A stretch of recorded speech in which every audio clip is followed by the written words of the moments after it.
안녕하세요. 드라마를 톱파보는 잼잼 리뷰입니다. 나쁜 엄마 마지막 회 재미있게 보셨나요? 귀한 인생 살 수 있어서 저는 참 행복한 사람입니다. 라고 말하던 영순처럼 귀한 드라마를 볼 수 있어서 저는 참 행복한 사람입니다. 라고 생각하시는 분도 계시겠죠. 빌런들이 죄를 뿌린 만큼 죄값을 거두었던 아쉬움이 남지 않는 완벽한 복수와 너무 울어서 눈뜨기가 힘들 정도로 아주 따뜻한 결말이었다. 이런 생각을 하시는 분이 더 많으실 것 같아요.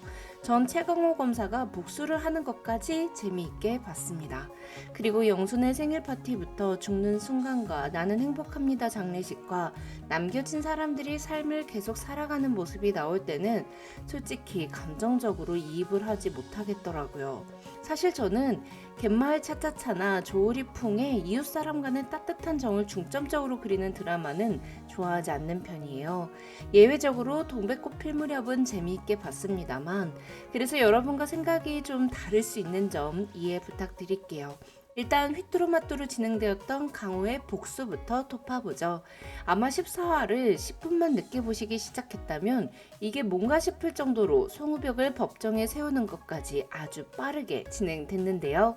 송우벽 재판에 오태수를 증인으로 불러서 오태수까지 살인교사 혐의로 긴급 체포하는 효율적인 복수 장면이었어요.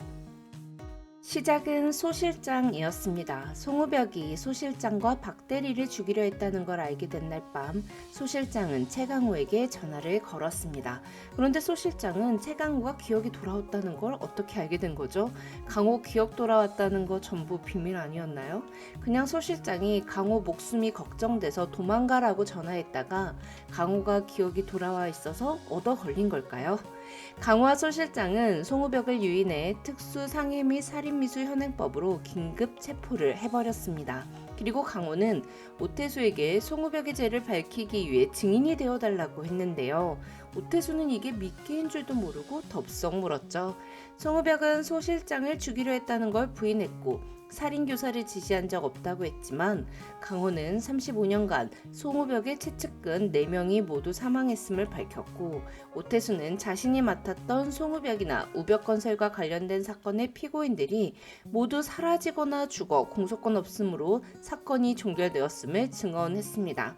그래서 강호가 송우벽과 관련된 피고인들의 목숨을 지키기 위해 일부러 감옥에 수감되게 했었나 봐요. 한편 오태수는 황수연과 아기를 강호랑 엮으려다가 그게 잘 안되니까 바로 송우벽한테 엮어버렸습니다. 하지만 제 예상처럼 황수연의 아기가 살아서 법정에 등장했죠. 황수연도 역시 아이를 살리기 위해 스스로 목숨을 버려야 했던 나쁜 엄마가 될 수밖에 없었던 엄마였던 거였어요. 황수연이 아기를 숨기고 소화전을 안고 바다에 뛰어들 때는 좀 눈물이 나더라고요. 아기의 등장으로 오태수는 황수연 살인교사로 긴급 체포되었고 35년 전 봉우동 화재 사건과 최혜식 사망 사건은 공소시효가 만료됐지만 뜨거운 관심을 받게 되었습니다. 오태수가 끌려갈 때 오태수 의원님을 믿습니다 라고 적힌 피켓 들고 서 있는 사람들 보면서 와 이거 현실 고증 완벽했다 싶더라고요. 오태수와 송우벽은 죄를 뿌린 대로 법으로 처벌받을 테고 오하영도 2년형을 선고받았는데요. 근데 삼식이 참 속도 좋아요. 자기 친구 죽이려고 했던 여자의 오빠라지를 하고 싶을까요? 누가 봐도 박복한 인생을 살았던 진영수는 인생이라는 게 신기하고도 기특하게 한 가지를 뺏어가면 다른 한 가지를 채워놓는다며 귀한 인생 살 수 있어서 참 행복하다 말했고 그날 밤 눈을 감았습니다. 아들의 노래를 들으면서 자다가 죽을 것 같긴 했는데 솔직히 갑자기 곡에 툭 이건 너무한 거 아닌가요? 영순의 장례식장에서 강호는 영순이 알려줬던 대로 곡을 하며 눈물을 흘렸는데요. 하지만 자신의 죽음이 남은 사람들에게 슬픔으로 기억되는 걸 원치 않았던 영순의 바람이었을까요? 갑자기 강호가 가지고 있던 영순의 휴대전화에서 나는 행복합니다 벨소리가 울렸고 강호가 따라 부르자 조우리 전체가 따라 불러 파티가 되었습니다. 고인을 애도하는 또 다른 방식이었고 영순이 원하던 방식이었다고 생각해요. 하지만 개인적으로는 이 드라마의 널뛰는 감정선을 따라가기가 조금 벅차더라고요.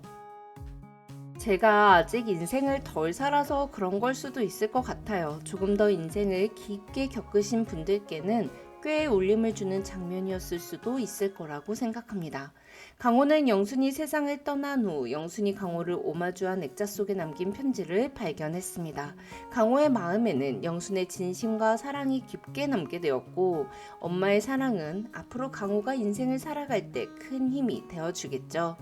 작가님이 열린 결말로 하지 않고 진영순의 사망 장면을 굳이 보여준 건 아마 영순이 떠난 후에도 삶은 계속된다는 걸 보여주기 위해서인 것 같은데요. 영순이 떠난 후 마을 사람들은 각각의 자리를 찾아갔습니다. 소실장과 차대리는 결국 조우리로 귀농을 했고요. 미주 엄마는 트롯백과 로맨스를 시작했고 여전히 손버릇은 못 고친 방삼식은 오하영은 원하지 않는 오하영의 옥바라지를 시작했죠. 엔조이도 못했다며 일본으로 떠나려 했던 이장님 와프는 갑자기 인신을 했고요. 오빠가 아빠가 되어 첫사랑이 실패한 예진이는 곧 다른 사랑에 빠질 것 같습니다.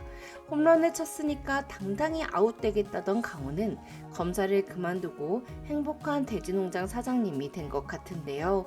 미주에게 돼지로 프로포즈하는 수미 상간으로 끝난 나쁜 엄마. 리뷰를 끝까지 봐주셔서 감사드리고요. 그럼 저희도 안녕 말고 이따 만나요. 지금까지 드라마를 톱파보는 잼잼 리뷰였습니다. 감사합니다.